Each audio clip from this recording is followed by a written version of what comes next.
Bonjour à toutes et à tous, c'est Kevin pour les Ludovores. On se retrouve pour notre suivi du menu crowdfunding du mercredi, comme chaque semaine, où on s'apprête donc à aller voir un petit peu les projets qui s'apprêtent à se terminer dans l'univers du jeu de société sur Kickstarter, sur GameFound et compagnie.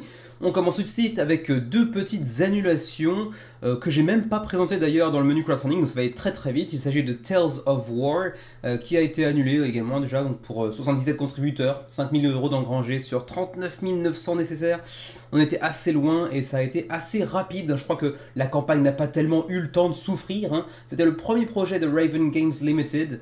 Et ils n'ont pas attendu très longtemps avant d'y mettre fin parce qu'ils savaient que ça n'était pas forcément très bien tourné pour l'instant.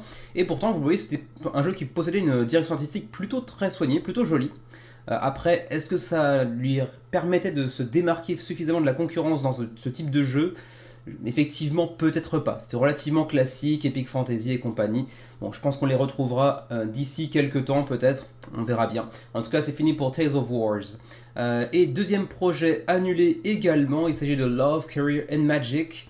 Donc là encore, on n'a pas pris le temps de présenter parce qu'on n'a même pas eu le temps en réalité, puisque c'était censé être présenté dans le menu crowdfunding de la semaine dernière et que ça a été annulé avant même que j'enregistre la vidéo, après 3-4 jours de campagne, je crois. Voilà pour Love, Career and Magic. Là encore, je pense qu'on les retrouvera précédemment, pas précédemment, mais par la suite. Mais de toute façon, pour l'instant, ne l'ayant pas encore présenté, je pense qu'il n'est pas spécialement très attendu. Donc on va pas passer trop de temps sur les actus pour aller voir quand est-ce qu'ils pourraient éventuellement relancer la campagne s'ils le font un jour. Donc on passe directement, on y va sur les projets donc, auxquels il reste moins d'une semaine avant la fin de la campagne.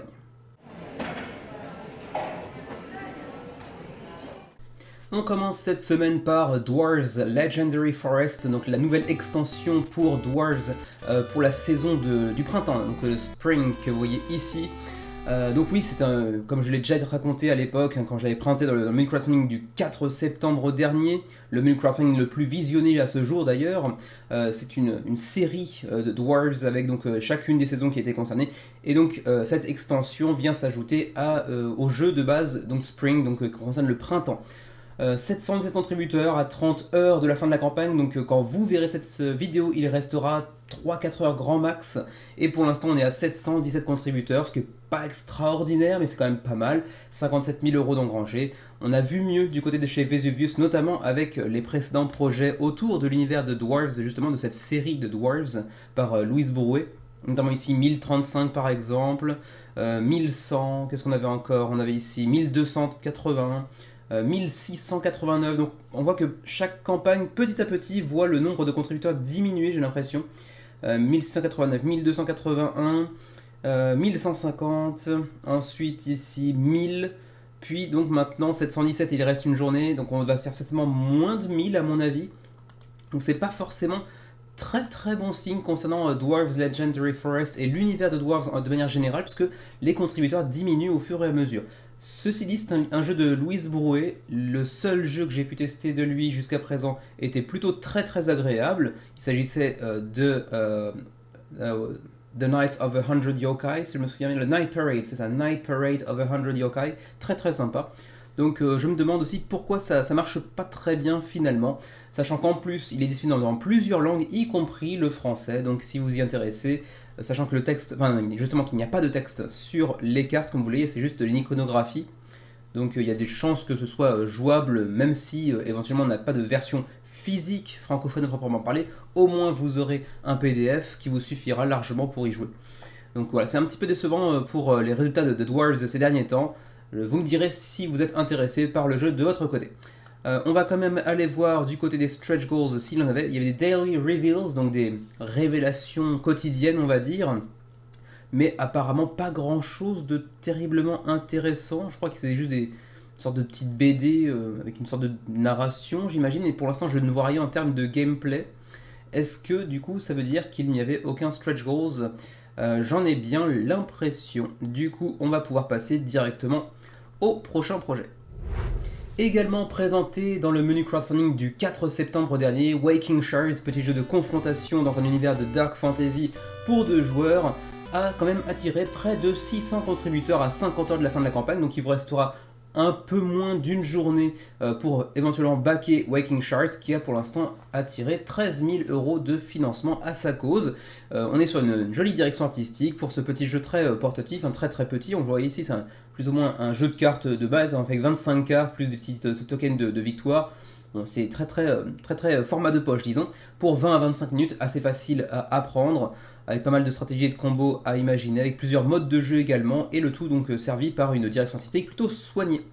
Qu'est-ce qu'il y avait en termes de stretch goals? C'était ici. Alors, donc on nous a ajouté un sticker qui n'a pas grand intérêt en termes de gameplay, bien évidemment, voire même aucun, mais bon, c'est un petit bonus, disons. Ensuite, on aura aussi un petit artwork pour chacune des boîtes au hasard. Il y aura une carte au hasard d'artwork. Bon, encore une fois, pas de grand intérêt, si ce n'est justement profiter de la belle direction artistique. Ensuite, on a aussi eu des illustrations supplémentaires pour certaines cartes. Ensuite, on a débloqué de nouvelles langues et le français est venu s'ajouter à la campagne, ce qui est plutôt très agréable parce que éventuellement pour ceux qui s'intéressaient au jeu mais qui se demandaient si éventuellement ça serait un petit peu trop difficile pour eux parce qu'ils sont vraiment pas copains avec l'anglais, eh bien ça y est, c'est résolu puisque la traduction en français sera disponible pour vous. En PDF, ceci dit, pas en format physique, attention. Et pour l'instant, c'est tout. Il reste encore une journée lorsque vous verrez cette vidéo en ligne, donc peut-être qu'entre temps on aura encore 1-2 stretch goals peut-être, on verra bien. Voilà pour Waking Shards, pour un primo porteur de projet sur Kickstarter, c'est plutôt un joli résultat. Encore présenté le 4 septembre dernier dans le menu crowdfunding, The Fog. Cette fois-ci, la campagne vraisemblablement ira à son terme, puisque la première fois il l'avait annulé faute d'un nombre de contributeurs suffisamment conséquent. Cette fois-ci, ils vont aller jusqu'au bout vraisemblablement, hein, j'y crois, puisqu'il reste 50 heures, et malgré le nombre de contributeurs pas extraordinaire, visiblement, ils sont partis pour aller jusqu'au bout cette fois-ci. 440 contributeurs à 50 heures de la fin du projet, 22 850 € d'engrangés, c'est pas si mal, c'est pas extraordinaire, c'est vrai qu'on en a entendu parler quand même depuis longtemps de ce jeu. Deuxième campagne, on pouvait espérer légitimement un score un peu plus conséquent, mais bon, 400 contributeurs, certainement 500, 550 d'ici la fin de la campagne, c'est largement suffisant pour le financer. On verra ce que ça donne, c'est un jeu assez atypique pour un 6 joueurs, 45 à 120 minutes la partie, pour 10 ans et plus. Avec une thématique et aussi un gameplay relativement original qui est venu s'enrichir avec dans cette deuxième campagne de petits, comment dirais-je, de petites impressions 3D pour les tuiles, enfin c'est même pas des tuiles mais c'est pour des, comment dirais-je, des obstacles qui se mettront sur votre chemin. Sachez également que le jeu est totalement language independent, comme on dit en anglais, savoir que vous n'avez pas besoin de maîtriser la langue du jeu pour pouvoir y jouer. Il n'y a pas de texte sur les cartes, sur le matériel de manière générale, et en plus de ça, la règle du jeu sera disponible en français, mais en PDF uniquement, pas en format physique. Alors, y avait-il cette fois-ci des stretch goals? Oui, il se trouve ici. Petite upgrade en termes de qualité de présentation du manuel, des livrets de règles, on va dire. Bon, ça, pas un grand intérêt. On a aussi maintenant des tokens de scoring pour chacun des bateaux en présence. On aura aussi un plateau de jeu revu un petit peu à la hausse, disons. On aura encore des tokens supplémentaires, cette fois-ci négatifs apparemment.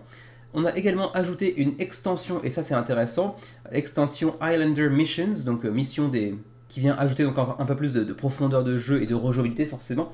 Et puis également super intéressant, même si c'est pas une extension, ce sont des tuiles qui s'appellent des tuiles de water, donc d'eau, donc j'imagine que ce sont en fait les bateaux, qui vont être maintenant modulables, donc à chaque début de partie certainement vous aurez des configurations un petit peu différentes, ce qui là encore vient ajouter une certaine rejouabilité. Et voilà, c'est à peu près tout pour The Fog, 440 contributeurs, 23 000 € d'engrangés approximativement. Je pense qu'on ira chercher 500, 550 maximum. C'est déjà pas si mal malgré tout pour un premier projet. On en parlait il y a 3 jours à peine dans le menu crowdfunding du 18 septembre dernier. Dune War for Arrakis, le nouveau projet de CMON dans l'univers de Dune, avec la licence de Dune. Mais attention, ce n'est pas la licence du film, c'est la licence de l'univers de Dune.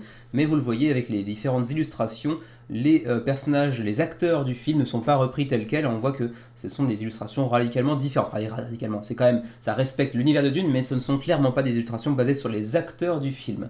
Quoi qu'il en soit, c'est un jeu qui s'inspire, comme je l'ai dit dans le menu crowdfunding il y a 3 jours, de leur précédent jeu, des mêmes auteurs, excusez-moi, à savoir War of the Rings, devrais-je plutôt dire, je crois que c'est ça. Donc la guerre des anneaux pour l'univers de comment dirais-je, du Seigneur des Anneaux. Mais en refondant un petit peu la partie bien évidemment visuelle, thématique, et puis également en peaufinant certains mécanismes aussi. Je rappelle également que c'est un jeu pour 1-4 joueurs, même si c'est principalement à 2 joueurs en confrontation, mais on peut diviser chacun des joueurs en sous-factions et du coup jouer jusqu'à 4, mais c'est quand même de préférence, disons de préférence, plutôt à 2 joueurs. Pour 14 ans et plus, et pour 2 heures la partie, on est sur une grosse licence avec un gros éditeur derrière, mais un gros éditeur qui souffre un petit peu ces derniers temps d'un manque de confiance de ses contributeurs habituellement fidèles suite au projet Marvel Zombies qui s'était un petit peu mal déroulé, notamment au niveau des frais de port surprise quelques mois après la fin de la campagne qui était doublé quasiment. Quoi qu'il en soit, jeu avec beaucoup de miniatures, avec beaucoup de matos très très soigné comme souvent avec Simon. Reste à voir ce que viennent ajouter les différents stretch goals parce que en l'état, lorsqu'on avait présenté le jeu il y a 3 jours donc, il était quand même très très cher, mais c'est souvent un petit peu l'habitude de Simon de proposer un pledge d'entrée assez cher, mais qui va venir s'enrichir avec les stretch goals qui sont assez nombreux, voire même des extensions par la suite. Faut voir un petit peu ce à quoi ça ressemble. Pour ce qui est ici des extras, eh bien vous avez ici quelques-unes des figurines, des personnages également qui vont venir rejoindre le jeu tout simplement. Avec également ici vous voyez une exclusivité Kickstarter Possible Futures qui vient inclure un mode de jeu différent qui sera exclusivement présent dans la version Kickstarter et qui ne la sera donc pas dans la version boutique, et qui vous permettra d'avoir une installation, une mise en place du jeu un petit peu différente potentiellement de ce que vous avez droit, ce à quoi vous avez droit dans le jeu de base, ainsi qu'un petit set de règles légèrement remodelé également. Donc encore une rejouabilité plus intéressante certainement. Est-ce qu'on va réussir à aller trouver un petit peu les ajouts via les stretch goals? Voilà, c'est ici. Alors les stretch goals, vous le voyez, c'est essentiellement beaucoup de nouveaux personnages avec leurs miniatures. Certains d'entre eux bénéficiant de ce petit macaron que vous voyez ici, Kickstarter Exclusive. Donc par exemple, c'est le cas de Thufir Hawat par exemple. Vous ne le trouverez pas dans le commerce, il est exclusif à la version Kickstarter. Et vous le verrez donc avec plusieurs personnages comme ici Yakin Nefud par exemple, et ainsi de suite. Mais c'est essentiellement plus de personnages, plus de miniatures, plus de plastoc. Il y a également un sac pour la faction des Atreides qui cette fois-ci est disponible, mais encore une fois via le Kickstarter uniquement. On a ici une miniature également du Carthag. Alors bon, je ne suis pas très familier avec l'univers de Dune, donc je ne sais pas très bien ce que c'est, mais les connaisseurs devraient certainement connaître par définition. Également, on a aussi une station de test écologique en 3D qui sera aussi disponible dans le jeu. Ok, pourquoi pas. On aura aussi un mode solo développé avec 8 cartes qui viennent s'ajouter au mode solo déjà présent dans le jeu à l'origine. Ensuite, on aura aussi de nouveaux plateaux plus qualitatifs et qui viendront rejoindre le jeu en remplacement de ceux qui étaient jusqu'à présent présentés dans la campagne tout simplement. Mais reste que le jeu est toujours aussi affreusement cher et que les frais de port ne le sont pas moins. Et ma foi, c'est à peu près tout pour Dune War for Arrakis. War, c'est ça, War for Arrakis, je me demande si c'est for ou of, quoi qu'il en soit. 7337 contributeurs à 60 heures de la fin de la campagne, donc il reste 2 jours actuellement, 2 jours et demi, donc certainement 1 jour et demi quand vous verrez cette vidéo. Je pense que là encore, on va peiner à aller chercher le million, je pense qu'on l'atteindra pas, et ça commence à faire 2 campagnes, 3 campagnes peut-être, sur lesquelles Simon commence à souffrir un petit peu de cette mauvaise gestion du cas Marvel Zombies. Présenté dans le menu du 11 septembre dernier, Space Explorers et Prehistories viennent tous deux se doter d'une extension chacun, à savoir Age of Ambition pour Space Explorers, et puis, c'était quoi, Evolutions pour Prehistories. Pour l'instant, ça a attiré un nombre de backers assez faible, il faut bien le signaler, 334 backers, 2 jours avant la fin de la campagne, ou plus précisément 2 jours et 14 heures avant la fin de la campagne, puisque au moins sur GameFund, il y a un décompte précis, mais 16 000 euros, $, mais bon c'est plus ou moins la même chose, d'engranger, c'est donc suffisant pour financer, sachant que Space Explorers est déjà en version française dans beaucoup de boutiques, y compris sur Philibert, donc vous n'aurez aucun mal à le trouver et à vous faire une idée. Mais bon, il vous faudra tester très rapidement parce que le projet est bientôt terminé. Mais bon, ça veut aussi dire que l'extension devrait aussi suivre en version francophone d'ici quelques mois ou quelques années peut-être, à moins que Space Explorer, premier du nom, le jeu de base, n'ait pas eu un succès retentissant, ce qui est possible aussi. Prehistories, en revanche, je connais pas. Et cette fois-ci, il n'y avait pas non plus de stretch goals dans cette campagne, ce qui permet de passer tout de suite au projet suivant. Toujours présenté dans le menu crowdfunding du 11 septembre dernier, Weimar The Fight for Democracy, le nouveau projet de Matthias Kramer, alias Monsieur Watergate entre autres, qui a pour l'instant attiré 872 contributeurs 3 jours avant la fin de la campagne et 105 000 € d'engrangés. Très joli résultat. Alors vous me direz, 872 contributeurs pour un jeu de Matthias Kramer, c'est pas extraordinaire, mais comme je l'ai déjà dit précédemment, si, ça l'est quand même pas mal, puisque c'est un jeu exclusivement à 4 joueurs et qui potentiellement dure normalement 6 heures. Donc compte tenu de ces différents paramètres, si, c'est quand même assez excellent comme résultat. Après, si vous êtes fan de l'histoire, même si ici c'est l'histoire allemande, donc peut-être un petit peu plus éloignée de la nôtre, et du combat pour la démocratie à l'époque de Weimar, donc début du 20e siècle si je me souviens bien, ou fin du 19e, j'ai un peu oublié, je suis assez mauvais en l'histoire allemande pour être tout à fait honnête, eh bien ça pourrait potentiellement être un jeu pour vous, connaissant Matthias Kramer justement pour Watergate qu'on aime beaucoup ici chez nous, eh ben j'aurais bien tendance à vouloir le tester, mais de là à l'acheter pour un jeu qui nécessite forcément 4 personnes autour de la table et 6 heures devant soi, aller le baquer c'est quand même un petit peu présomptueux de ma part, je pense qu'on aurait beaucoup de mal à le sortir. Ceci dit, je suis passé un petit peu trop vite, est-ce qu'il y avait des stretch goals concernant Weimar? Oui, on avait des tokens qui ont été revus en termes de qualité de production, la même chose pour les tuiles, ensuite on a également des aides de jeu qui vont être intégrées au jeu, ainsi que 3 nouveaux scénarios qui viennent s'intégrer au jeu. Ensuite on a du screen print qui devrait pouvoir arriver, c'est pas encore le cas, mais potentiellement du screen print sur les marqueurs. Et ma foi, pour l'instant, c'est à peu près tout pour Weimar. Il reste 3 jours, donc 2 lorsque vous verrez cette vidéo. Jeu hyper intéressant, mais avec un profil particulièrement atypique et pas forcément très attirant pour la majorité d'entre nous, j'imagine. On continue avec Ape Quest, qui est un jeu que je n'avais pas vu passer sur Kickstarter, et donc c'est la première fois que j'en parle. Vous ne le trouverez pas dans un menu crowdfunding jusqu'à présent. C'est un jeu qui nous vient de Banbury au Royaume-Uni, par Mark Powell, donc c'est le 2e projet sur Kickstarter, et ça a l'air d'être complètement perché. Ape Quest, The Search for Joffrey. Joffrey, vous êtes à la recherche de Joffrey. Joffrey qui est apparemment un singe un peu spécial, qui ressemble un petit peu à un majordome, un singe anglais, puisqu'il boit, vous le voyez, son thé un petit peu à la façon un petit peu anglaise, selon les stéréotypes anglais, disons. Et c'est un singe assez futé qui vous a chouravé votre pantalon un peu spécial, c'est un pantalon qui vous permet de voyager à travers le temps, et bien évidemment c'est tombé dans les mains d'un singe, et vous allez donc essayer de faire votre possible pour le rattraper et récupérer votre pantalon remonte-temps. Votre pantalon a remonté le temps, voilà, je devrais plutôt dire. C'est un jeu pour 1 à 4 joueurs, pour 15 à 45 minutes, pour 14 à 96 ans. Allez savoir pourquoi 96 ans. Peut-être parce que du coup la reine d'Angleterre aurait pu y jouer de justesse, mais le projet a été lancé peut-être avant la mort de la reine, donc du coup c'est, moi je sais pas, je sais même pas si elle a 96 ans, mais ça me semble crédible, ça pourrait être de l'humour anglais, allez savoir.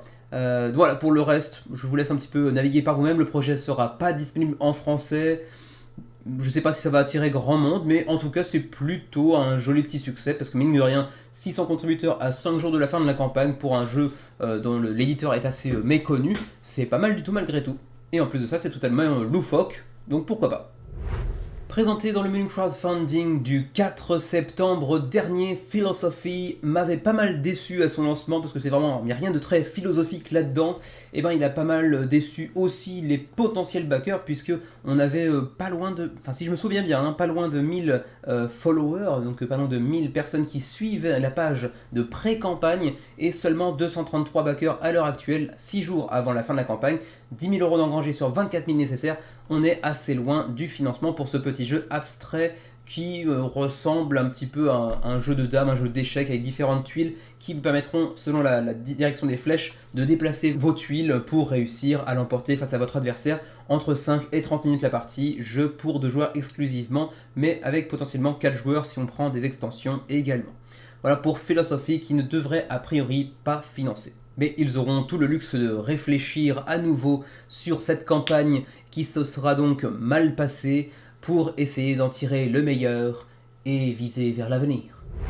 On retourne vers un projet présenté dans le menu crowdfunding du 4 septembre dernier. Il s'agit de Wizard Duel, le petit jeu de duel pour 8 ans et plus, 2 joueurs, 4 minutes à apprendre, 15 minutes pour jouer, 509 contributeurs, 22 000 € d'engrangés à 7 jours de la fin de la campagne, tout ça pour un jeu créé par un petit gamin de 12 ans. Et oui, à 12 ans, j'étais bien loin de pouvoir créer un jeu, déjà qu'à 35, j'en ai toujours pas créé.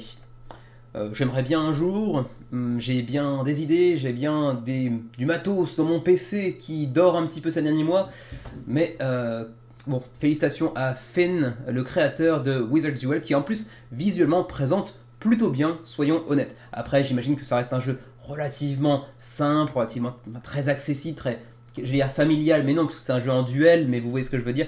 Donc, on peut jouer avec potentiellement son enfant, par exemple. C'est plutôt joli. Est-ce que vous serez séduit ou non par ce jeu créé par un jeune de 12 ans, un jeune collégien? Eh bien, ce serait assez marrant. Les stretch goals, eh bien, potentiellement, vous avez la capacité d'aller voter pour choisir le nom d'un nouveau sort. Ensuite, à 20 000 $, on a aussi débloqué deux dés, c'est ça, 2 dés qui serviront à compter certaines, peut-être les points de vie. J'ai pas regardé le paragraphe en entier, mais ça servira à compter quelque chose. Et à 30 000 $, on n'a pas encore annoncé le stretch goal concerné, mais malheureusement, on ne le saura pas puisque le projet sera terminé lorsque nous atteindrons le suivi du menu crowdfunding de la semaine prochaine. Et donc malheureusement, on ne saura jamais quel serait ce fameux dernier stretch goals à 30 000 $. En tout cas, pas dans le suivi du menu crowdfunding. Voilà pour Wizard Duel, un joli petit projet avec un joli petit succès à la clé pour Finn, le petit gamin de 12 ans. Félicitations à lui. Un peu moins glorieux, mais toujours présenté dans le menu crowdfunding du 4 septembre dernier, Glorious Wrestling Alliance Ultra Brawl avec un titre à rallonge pour 2 à 4 joueurs, 15 à 30 minutes la partie, un jeu de catch avec des personnages très loufoques qui attire pour l'instant 200 contributeurs à 7 jours de la fin de la campagne, 5 000 € d'engrangés approximativement, un petit peu moins, rien de très folichon, mais bon, ça a l'air d'être un jeu relativement fun.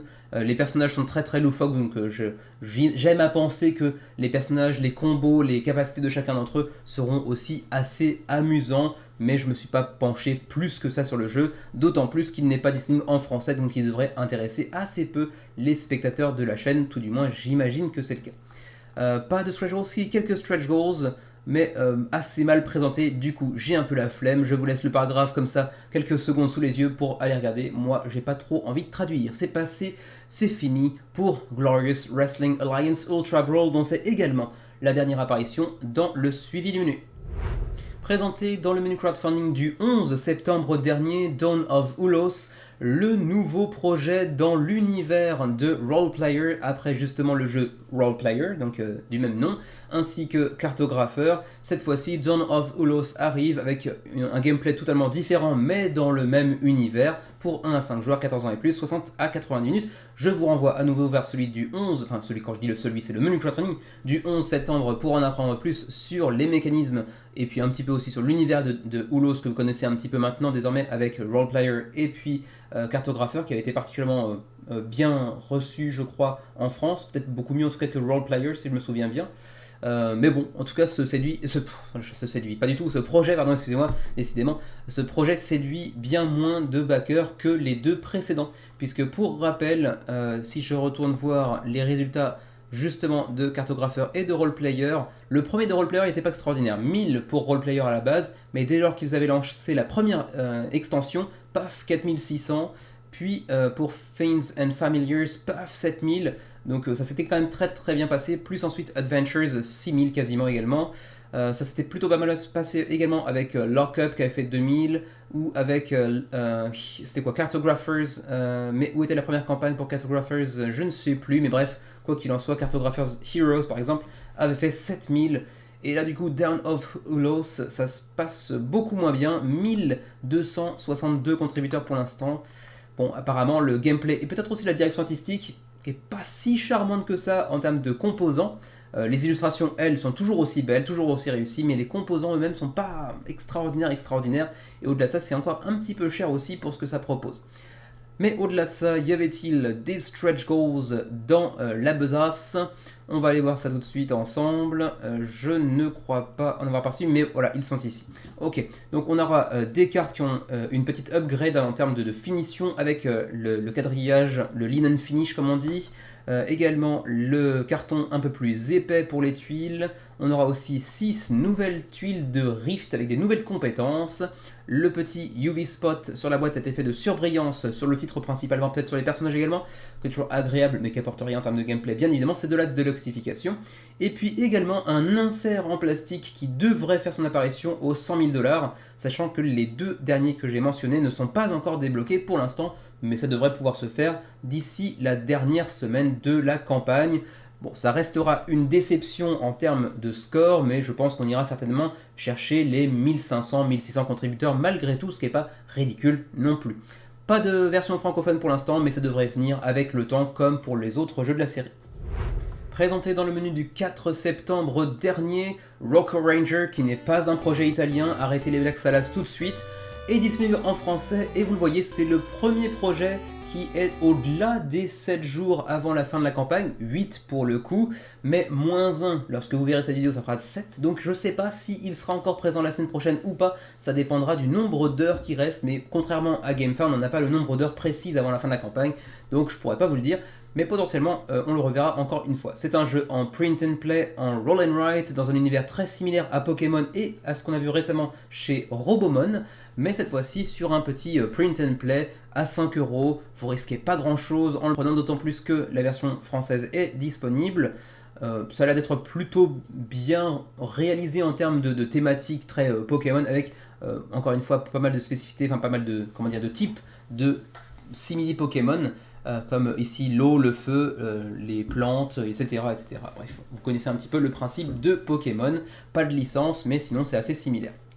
Reste à voir si c'est bien réalisé, vous m'en direz des nouvelles, pour l'instant je n'ai pas pu y jouer, je ne me suis pas trop penché sur son sujet non plus, mais apparemment on a quand même pu débloquer pas mal de nouveaux stretch goals qui sont assez mal présentés, donc je ne saurais pas très bien vous dire à quoi ça ressemble, mais visiblement on a donc de nouvelles compétences pour certains Pokémon, enfin certains, je dis Pokémon mais ils n'ont pas la licence, mais vous comprenez ce que je veux dire par là. On a également de nouveaux monstres justement, et c'est essentiellement là-dessus que ça se base, j'ai l'impression, de nouveaux mouvements, de nouvelles compétences pour les Pokémon, de nouveaux Pokémon eux-mêmes, et puis également quelques nouveaux champions aussi, qui sont certainement des personnages que vous pourrez soit incarner, soit affronter, j'imagine. Et potentiellement aussi, non même pas potentiellement, c'est déjà débloqué aussi de nouveaux villages qui seront ajoutés dans le gameplay. Donc ça aussi c'est intéressant, ça vient certainement ajouter encore son lot de nouveautés dans le jeu. Et ma foi pour l'instant c'est à peu près tout concernant Rocco Ranger. Je ne sais pas si on le reverra la semaine prochaine ou non, ça dépend du nombre d'heures qu'il restera au moment où je vous parle, mais pour l'instant j'en ai pas plus d'informations pour l'instant. Reste que le résultat est plutôt bon, 571 contributeurs, 4000 € d'engrangés approximativement, c'est plutôt pas mal.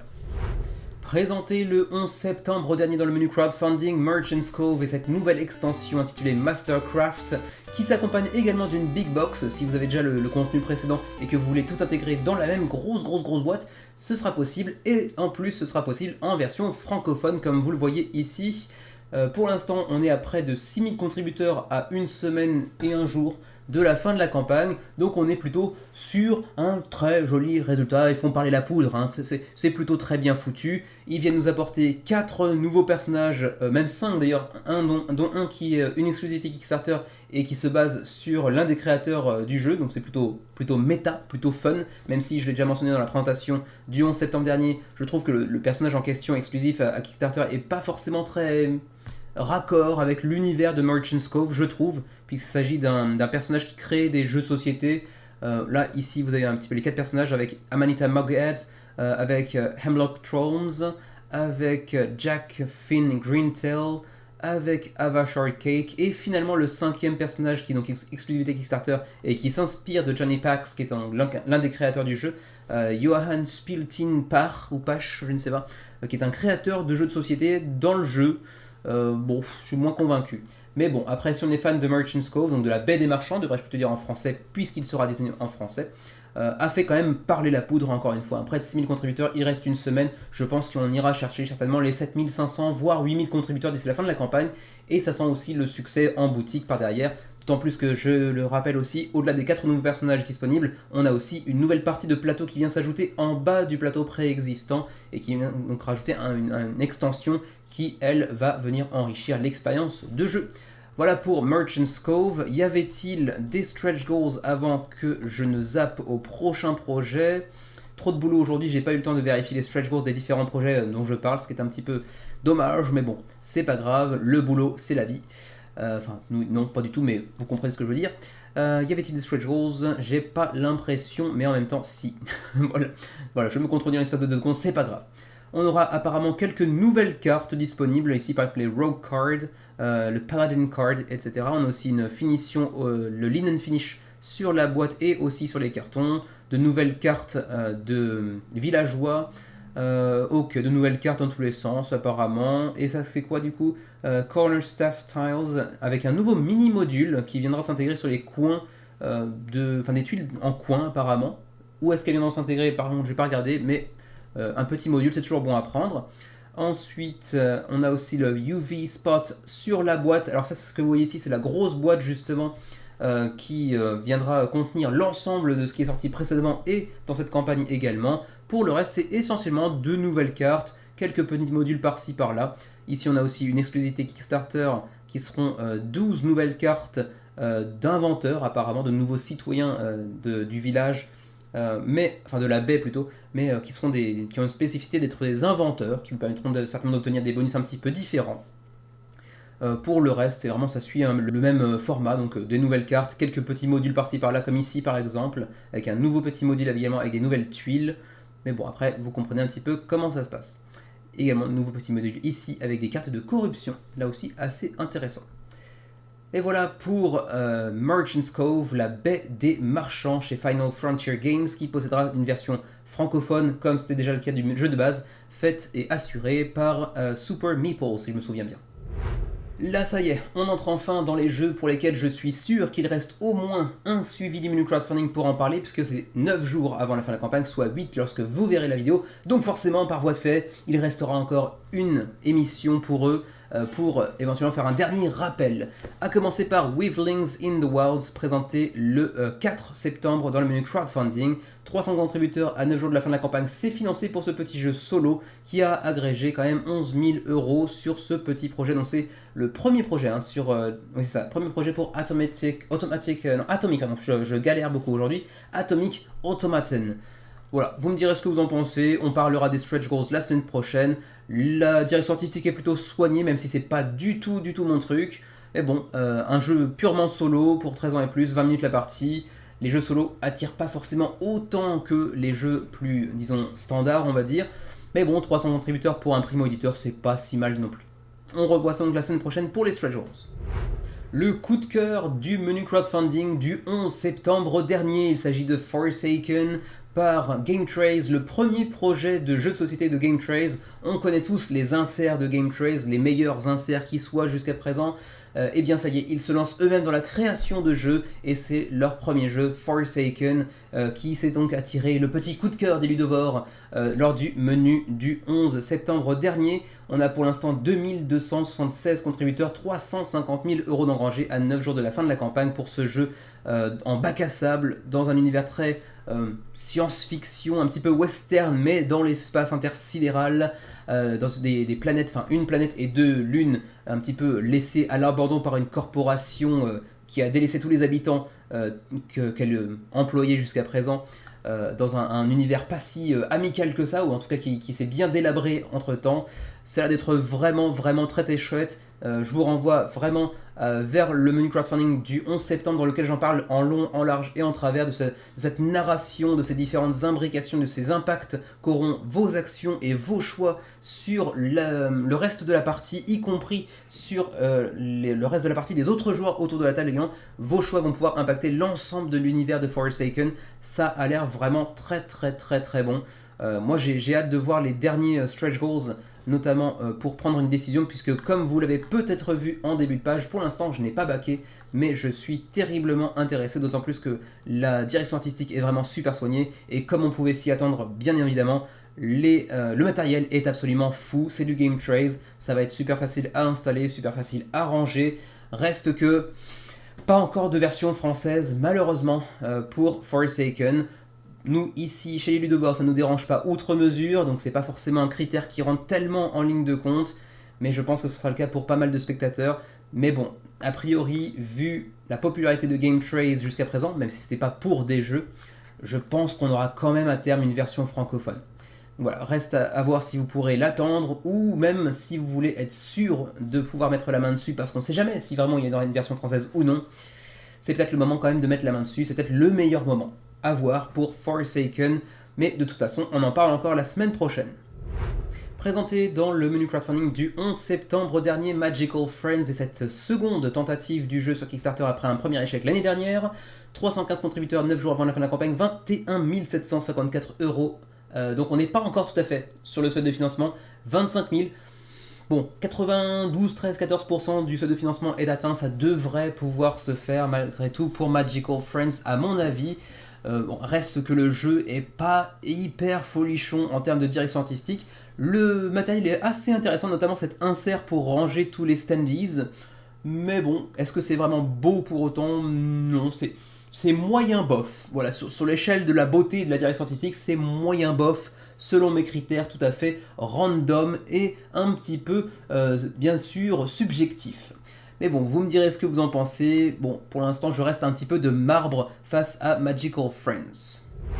Présenté il y a 3 jours dans le menu crowdfunding du 18 septembre, Clinic Deluxe Biohazard Expansion, la dernière extension pour le jeu Clinic de Alban Viard, notre français du jour, par Alban Viard Studio Games. 52 000 € d'engrangés, 1113 contributeurs à l'heure actuelle, à 9 jours de la fin de la campagne. Ce sera donc la toute dernière extension pour Clinic après la ribambelle d'extensions que vous voyez ici. Il y en a eu un paquet. Vous avez d'ailleurs l'opportunité de mettre la main sur l'ensemble de ce qui est sorti jusqu'à présent, mais je crois que si vous voulez le all-in avec tout ce qui est sorti jusqu'à présent, ce sera exclusivement en anglais, si je me souviens bien. Donc à vérifier, faites attention quand même au moment de backer. Donc vous me direz ce que vous en pensez. Là encore, c'est présent bien évidemment en version francophone, parce que c'est un projet francophone, hein, bien évidemment. Mais on en parlera de toute façon la semaine prochaine pour aller voir s'il y a des stretch goals ou non. On avait parlé de Inferno dans le menu crowdfunding du 28 août dernier. Ça fait donc approximativement un mois. Et à l'époque, j'avais dit qu'ils se prenaient une tarte. Et là, ils se prennent même un parpaing. 20 backers à 9 jours de la fin de la campagne. Je me demande, faudrait vérifier, mais je me demande s'il n'y a pas encore moins de backers que lorsque je l'avais présenté dans le menu crowdfunding. Donc voilà, on va pas en parler plus que ça, hein, on va pas tirer sur l'ambulance. Malgré une direction artistique plutôt jolie, on va dire, ça n'a clairement pas fonctionné pour Inferno Card Game, donc ça ne va pas financer. On en reparlera peut-être la semaine prochaine si c'est pas annulé entre-temps. Présenté il y a 3 jours à peine, dans le menu crowdfunding du 18 septembre dernier, Cholas a pris la décision de faire une campagne assez courte, et ça n'a pas terriblement bien marché. Là encore, on est plutôt sur une patate de forain au niveau de la jugulaire. 63 contributeurs, 2000 € d'engrangés à 9 jours de la fin de la campagne. Pour un jeu de 1 à 5 joueurs, 8 ans et plus, 60 à 90 minutes la partie, qui était, bon, soyons honnêtes, pas très jolie en termes de direction artistique, mais qui avait un thème relativement original, où on allait construire des monuments de l'Inde plus ou moins antique, si je me souviens bien. Allez voir le commentaire de Anthony dans le dernier menu crowdfunding. Il nous parle en détail justement de ce que veut dire Cholas, l'origine du nom du jeu, etc. C'était super intéressant. Voilà pour Cholas, on en reparlera peut-être la semaine prochaine, à moins qu'il y ait une annulation entre-temps, ce qui n'est pas impossible vu la manière dont se déroulent les choses pour eux pour l'instant. Présenté le 4 septembre dernier dans le menu crowdfunding, énorme succès pour Line Pirates, disponible en version française qui plus est, 3075 contributeurs, 250 000 € d'engrangés, 9 jours avant la fin de la campagne, ils ont fait parler la poudre. Et en même temps, ces thématiques, ce sont des pirates, donc forcément faire parler la poudre, logique. Mais en même temps, je suis toujours aussi éberlué par l'énorme succès de ce jeu, que j'aimerais beaucoup tester, clairement. En plus, c'est très deluxifié, c'est très joli, certes, mais c'est un petit jeu d'ambiance. Ambiance pour 10 à 15 minutes la partie, pour 2 à 4 joueurs, voire même jusqu'à 6 si l'on prend l'extension. C'est très modulable, c'est très joliment produit, mais c'est terriblement cher pour un jeu d'ambiance. Je sais pas si vous êtes prêts de votre côté à mettre autant d'argent sur un jeu d'ambiance, aussi bien produit soit-il, aussi bien produit puisse-t-il être, devrais-je même dire. C'est très beau, j'aimerais bien le tester, c'est un des rares jeux d'ambiance que je me verrais bien baquer, mais très certainement pas à ce prix-là, même si c'est vrai, le matos est assez fou pour un jeu d'ambiance très clairement. Mais bon, vous me direz ce que vous en pensez. Pour ce qui est justement du prix, vous pouvez aller voir le menu crowdfunding du 4 septembre dans lequel je parle du jeu plus en détail sur une dizaine de minutes, mais juste pour le prix, uniquement pour le prix, c'est 65€ le jeu de base ou 89 pour l'édition Deluxe. Donc très cher pour un simple jeu d'ambiance, même si c'est vrai, il est très beau et il donne envie malgré tout. Voilà pour Lying Pirates, on en reparle la semaine prochaine. Présenté dans le menu crowdfunding du 11 septembre dernier, encore pour la 3e fois, Quad Heroes Second Edition, la 2e édition de Quad Heroes apparaît sur Kickstarter pour la 3e fois déjà, et cette fois ça semble être la bonne, puisqu'à 10 jours de la fin de la campagne, on est actuellement à 1312 contributeurs et 172 500€ d'engrangés. Le projet est financé, c'était déjà le cas les 2 fois précédentes, mais ils avaient quand même annulé, mais cette fois-ci, a priori, ça devrait pouvoir aller jusqu'au bout. Voilà pour Quad Heroes, on en reparle un petit peu la semaine prochaine. Entre temps, je vous laisse aller regarder à nouveau le menu crowdfunding du 11 septembre dernier dans lequel je parlais du jeu plus en détail. Un jeu là encore assez cher ceci dit, et pas en version francophone qui plus est. Voilà pour Quad Heroes. Également présenté dans le menu crowdfunding du 11 septembre dernier, c'était d'ailleurs ce jour-là, je crois, l'un des seuls projets cocorico du menu. Il s'agit de Elric, projet français de le département qui avait déjà proposé un projet précédemment sur Kickstarter. Je me demande si c'était pas d'ailleurs sur le même jeu. Je crois que oui, c'était un Elric qui avait été annulé à l'époque. Et donc ils reviennent, et cette fois-ci c'est réussi, avec 400 contributeurs du côté de chez Kickstarter et également en parallèle 83 contributeurs sur Ulule. C'est une double campagne en parallèle sur Kickstarter et chez Ulule. Donc au cumul on est à près de 500 contributeurs, ce qui est plutôt pas mal. Si ça vous intéresse, à moins que vous ne vouliez vraiment le jeu en version anglophone parce que vous vivez dans un pays anglophone comme, enfin pas comme nous vraiment, mais dans une situation similaire à la nôtre où la plupart de vos joueurs, de votre groupe de joueurs, eh bien, est anglophone et pas francophone, eh bien, je vous conseillerais plutôt, si ce n'est pas le cas, de plutôt consulter la page Ulule pour bénéficier de l'offre en français, bien évidemment. Voilà pour Elric Rise of the Young Kingdoms, dont on reparlera une dernière fois la semaine prochaine. Présenté il y a 3 jours à peine dans le menu crowdfunding du 18 septembre dernier, Sagrada Artisans, le jeu Legacy de Sagrada que personne n'attendait et qui pourtant est venu nous prendre par surprise. 1500 contributeurs à jour de la fin de la campagne, 127 000€ d'engrangés, c'est plutôt un assez beau résultat, même si certains se diront peut-être, partiellement à raison, que 1500 contributeurs sur un jeu de la licence Sagrada, c'est pas énorme parce que c'est un jeu hyper populaire qui a déjà connu 3 stand-alone si je me souviens bien. Oui certes, mais en même temps on sait tous que le jeu atteindra les boutiques un jour ou l'autre, donc on n'a pas forcément besoin de le backer durant la campagne Kickstarter, ce qui explique aussi pourquoi on a finalement assez peu, entre guillemets, de backers sur cette campagne. Mais bon, c'est vrai qu'un jeu Legacy dans l'univers de Sagrada, c'était assez inattendu. Je me demande ce que ça peut donner en termes de gameplay. Mais bon, vous me direz ce que vous en pensez. Personnellement, je n'ai jamais joué à Sagrada, mais dans un registre un petit peu similaire de placement de dés, roleplayer, j'apprécie beaucoup. Et ça me semble beaucoup moins abstrait que ne peut l'être Sagrada. Donc je pense que je préférerais roleplayer à Sagrada pour ma part. Mais un aspect Legacy là-dedans, ça peut aussi un peu chambouler les choses, même si thématiquement ça m'attire pas outre mesure. Voilà pour Sagrada Artisans, on en reparle une dernière fois la semaine prochaine. Présenté le 11 septembre dernier dans le menu crowdfunding, The Fox Experiment est le nouveau jeu de Elizabeth Hargrave, l'auteur avec un E de Wingspan. Ça se passe plutôt très bien, The Fox Experiment, avec 4500 contributeurs.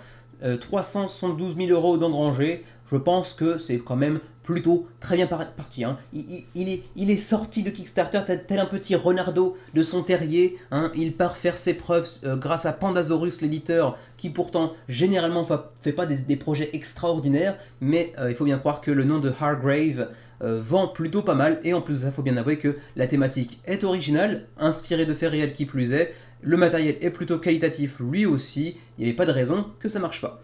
Et du coup, si vous y intéressez, penchez-vous aussi sur la différence de prix entre la version de base et les versions Deluxe, parce que ça va quasiment du simple au double, attention. Pas de version francophone pour l'instant en tout cas, pour The Fox Experiment, mais ça devrait pouvoir se faire parce que bon, Pandasaurus nous a habitués quand même assez fréquemment à des versions francophones, et en plus de ça, c'est Elizabeth Hargrave derrière, donc il y a quand même de fortes chances que ça attire suffisamment de monde et suffisamment d'éditeurs par la même occasion aussi. Donc voilà pour The Fox Experiment, on en reparle la semaine prochaine, une dernière fois, d'ici là je pense qu'il aura dépassé les 5000 contributeurs. Présenté avec un peu de retard dans le menu crowdfunding d'il y a 3 jours à peine, le 18 septembre dernier, Morpho est le nouveau projet de Jeffrey CCH, autrement dit de Ice Makes, qui était derrière notamment Age of Civilization et puis aussi Age of Galaxy ou encore Ayla and Something Shiny, donc plutôt des projets avec des très petites boîtes mais qui contiennent un gameplay assez conséquent finalement, bien que assez accessible. Ils nous reviennent avec encore une fois une petite boîte très transportable, Morpho, mais dans un jeu radicalement différent, puisque là on est sur un jeu de déduction sociale avec des identités secrètes, et visiblement après 3 jeux plus classiques, disons, avec des mécanismes plus classiques, là on s'oriente vers un jeu de déduction sociale avec des rôles cachés, et c'était pas forcément peut-être ce que attendait le public de Ice Makes, qui jusqu'à maintenant était plutôt fidèle. Et du coup, 536 contributeurs, c'est pas extraordinaire. Il reste 11 jours avant la fin de la campagne au moment où je parle, ce qui veut dire 10 jours lorsque vous verrez la vidéo, d'où sa présence dans le menu crowdfunding aujourd'hui. Bon, ça quand même devrait atteindre, je pense, les 800-900 contributeurs d'ici la fin de la campagne, mais quand même, micro-déception, je pense, pour Ice Makes malgré tout. Et on termine avec du pas glorieux. On termine avec Stack the Burger, dont j'avais parlé dans un menu crowdfunding, mais là j'ai oublié lequel, ça doit être fin août, ou peut-être le 1er de septembre, j'ai oublié. Mais bon, vous le voyez, ça ne laissera pas une trace impérissable sur la plateforme de Kickstarter, avec 89 contributeurs pour l'instant, 11 jours avant la fin de la campagne. 2100 € d'engranger sur 18 000 nécessaires, ça ne va pas financer pour Stack the Burger, un jeu dans lequel on vous propose de faire des hamburgers avec des tuiles de bois plutôt joliment faites. En termes de matériel, c'est pas vilain, mais bon, le thème est un petit peu claqué au sol. Hein. On est sur un jeu McDonald's qui n'a pas convaincu grand monde, et c'est bien dommage pour eux. Mais bon, les reverra-t-on d'ici la semaine prochaine? Est-ce qu'il y aura une annulation ou pas? On verra bien. En tout cas, a priori, ça ne devrait pas intéresser grand monde de toute manière. Et donc terminer par un jeu comme ça, bon, c'est un petit peu dommage, mais que voulez-vous? Il restait donc 11 jours avant la fin de la campagne, soit 10 jours lorsque vous verrez cette vidéo. Et donc, c'était celui-ci ou Morpho. J'aurais peut-être pu terminer par Morpho, ça aurait été plus intéressant. Mais bon, quoi qu'il en soit, c'est tout pour aujourd'hui. Je vous retrouve donc très prochainement pour le menu crowdfunding. Aujourd'hui même, au moment où j'enregistre, et donc hier pour vous, j'ai posté également une nouvelle vidéo sur la chaîne des Ludovores, une review avec Xavier pour le jeu Moku Tower The Endless Column, un nouveau Kickstarter sur un jeu d'adresse, de dextérité. Vous savez qu'on n'est pas vraiment amateur de ce type de jeu d'adresse, de dextérité et d'ambiance de manière générale. Tous les critères qui ne vont pas du tout avec l'identité de la chaîne, mais bon, c'était un petit éditeur d'un étranger vivant lui aussi au Japon, à Kyoto, pas si loin d'ici, et donc on s'est dit qu'on allait filer un petit coup de main pour donner un petit peu de visibilité dans la sphère francophone, et puis ça a donné l'occasion de faire quand même une vidéo assez marrante à mon avis.